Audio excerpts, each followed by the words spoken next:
Men bugun deraza oldida, panjara ortida hayotning bir onin suratga oldim. Mayin yog'ayotgan qor sokin lahzadan xayolan ortimga bir nazar soldim. Bolalik chog'larim beg'ubor tongdan, 70-yillarning xuddi shunday qorli onidan. Go'yo mo'raladim uy ayvonidan. Otam belin bog'lab qorni kurardi.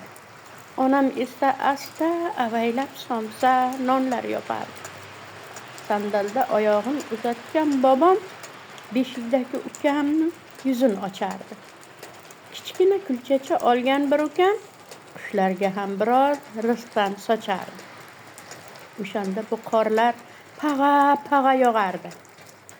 Umr indamasdan shitoblab kun og'a o'tardi. Mayli yog'aversin.